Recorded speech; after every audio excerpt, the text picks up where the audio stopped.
If you've tried fasting and quit at hour 16 because you felt foggy, irritable, and like your body was eating itself, you weren't failing. You were standing at the entrance of zone 3. Your body was switching fuel sources for the first time, and the people who push past that feeling are the ones who get to zone 6. This video is for anyone who's ever stopped right before it got good. Zone 1 starts the second you eat your last bite. Most people think nothing is happening yet. They're wrong. Your blood sugar just spiked from that last meal. Insulin is flooding your system. Its whole job is to grab that sugar and store it. Right now, your body isn't burning fat. It's doing the opposite. It's locking fat away. That's not a flaw, it's the design. But it means for the first couple of hours after eating, your body is in full storage mode. The door to fat burning is literally shut. Here's the thing most fasting guides skip. Zone 1 isn't neutral. Your body is actively working against fat burning during this window. The people who eat constantly, every 2 hours, small meals for metabolism, they never leave zone 1. Their insulin never drops. Their fat cells never open. They're grazing their way through the day, wondering why nothing is changing. And the answer is sitting right there in the timing. Zone 1 is the wall you have to get through before any of the interesting stuff begins, and the only way out of it is time. Zone 2 is where the average intermittent faster lives. This is the I do 16 to 8 zone. And yes, real things are happening here, but it's nowhere near the full picture. Insulin is dropping, your body is starting to shift fuel sources, but here's what nobody warns you about. Zone 2 is the most uncomfortable zone because your body hasn't fully committed to fat burning yet. You're hungry, maybe a little foggy, maybe a little irritable. Your body is still hoping you'll eat, so it's sending every hunger signal it has. Most people interpret this discomfort as a sign something's wrong, so they eat, and they go straight back to zone 1.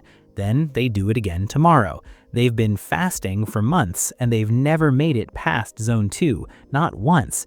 They post about it online, they track their eating window, they buy the app, and they're still just skipping breakfast. Quick note before we go further, if you have a history of disordered eating, extended fasting is not what this video is for. Talk to your doctor before attempting anything beyond a standard eating window. This content is for healthy adults making informed choices. The hunger in zone 2 isn't your body breaking down, it's your body negotiating. Push through it and everything changes. Zone 3 is where your body finally commits. Insulin is low enough. The glucose from your last meal is almost gone. Your body needs fuel, and it turns to fat.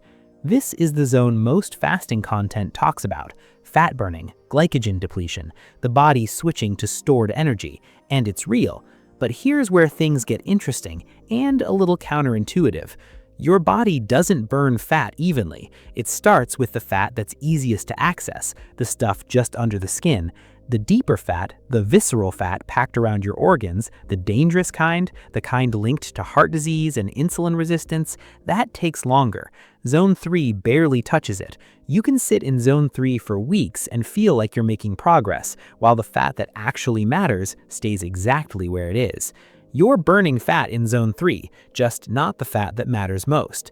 Zone 3 feels like progress, and it is, but the deeper zones are what go after the fat your doctor actually worries about. Zone 4 is where fasting stops being about weight and starts being about repair. This is the zone most people never reach, and once you understand what's happening here, you'll wonder why nobody told you sooner. At around 16 to 24 hours, your body activates a process called autophagy. The word literally means self-eating.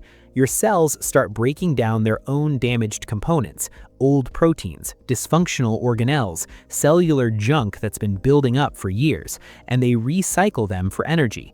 Think of it like this: your body runs a garbage collection program, but it only runs when the kitchen is closed. Every time you eat, you cancel the cleanup. The average person eating 3 meals a day with snacks in between, they almost never trigger autophagy. Their cellular trash just keeps piling up. Autophagy is linked to lower inflammation, lower cancer risk, and slower aging at the cellular level. The scientist who discovered it won the Nobel Prize in 2016. Zone 4 isn't about burning fat, it's about your cells taking out their own trash, and most people's cells are drowning in it. Zone 5 is where your brain gets a different fuel entirely, and the people who've been here describe it as the clearest their head has ever felt. By 18 to 24 hours, your liver has converted stored fat into ketone bodies, molecules your brain can use directly as fuel. Your brain actually prefers ketones to glucose for certain functions. Cognitive clarity, focus, reduced mental fog, these aren't placebo effects. Ketones actively suppress inflammation in ways glucose doesn't. But here's the catch. Most people who try keto or fasting never stay in Zone 5 long enough to feel it. They get there, feel the slight headache or fatigue that comes from the transition, and eat. The discomfort is real, it's called the keto flu, but it lasts hours, not days. And the people who push through it consistently say it's the most significant cognitive change they've ever experienced without a drug. Not sharper for an hour, sharper for the whole day. Zone 5 isn't just fat burning, it's your brain running on cleaner fuel. The fog doesn't lift because you lost weight, it lifts because your brain chemistry changed. Zone 6 is the one the title warned you about. Most people have never been here, and what happens here is harder to explain because it goes beyond fat and beyond ketones. At 24 to 48 hours, your body begins producing significantly more human growth hormone, in some studies up to 5 times the normal amount. Human growth hormone protects muscle mass during fasting, accelerates fat breakdown, and triggers tissue repair processes throughout the body. At the same time, autophagy is running at full intensity. Damaged cells that were borderline, functioning poorly but not quite dead, start getting cleared. Your immune system begins pruning old, damaged immune cells and making room for new ones.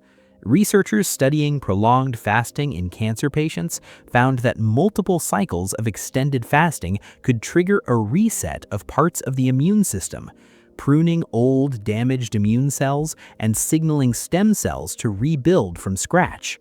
Walter Longo at USC called it, and I'm quoting directly here, a remarkable effect. The study ran in Cell Stem Cell in 2014. This is peer-reviewed science, not wellness content. Zone 6 isn't about weight loss, it's a biological reset, the body clearing out what's broken and rebuilding from scratch. Most people never get here, not because they couldn't, but because nobody told them it existed. Zone 7 is the edge. Most people will never do this, and honestly, most people don't need to. But what happens here is worth understanding because it changes how you think about fasting entirely. Beyond 48 hours, the body enters a state that researchers describe as near complete metabolic flexibility. Insulin is at its absolute floor. Autophagy is at peak intensity. Stem cell production increases. Your body is literally generating new cells to replace what's been cleared out. Some researchers studying this window use the phrase cellular rejuvenation. The risks are real in Zone 7. Electrolyte imbalance, muscle loss if protein intake isn't managed carefully on refeeding, and it's not appropriate for everyone. People with certain medical conditions, history of eating disorders, or those under significant physical stress should not be attempting extended fasting without supervision. But the science here isn't fringe. Walter Longo at USC, Mark Mattson at the NIH, these are serious researchers publishing in serious journals. Zone 7 is where some of the most interesting longevity research is happening right now. Zone 7 isn't a diet hack, it's a glimpse at what the body can do when you stop feeding it long enough to let it run its own repair systems. Most people scroll past this information every day. They see fasting content, they try it for 2 weeks, they quit in Zone 2, and they decide fasting doesn't work for them. But it did work, they just stopped right before it started. The glowing figure in that image isn't an exaggeration, it's the direction. Most people fasting right now are in Zone 2, maybe Zone 3 on a good day. They're doing something real, but they're stopping right before the body does the thing that actually changes things. Zone 2 is where the cellular cleanup starts. Zone 5 is where the brain shifts. Zone 6 is the reset most people didn't know existed. You don't have to hit Zone 7 to change how you feel. You just have to stop quitting in Zone 2. Now, we talked about what happens across 7 zones of fasting, but there's a version of this that millions of people are doing every single day without fully understanding what's happening inside them hour by hour. It's called 1 meal a day. And what your body actually does during those 23 hours of not eating, the exact timeline, the exact changes, is something most OMAD videos never actually show you. So check out this video, what your body actually does on 1 meal a day, hour by hour. It picks up right where this one left off.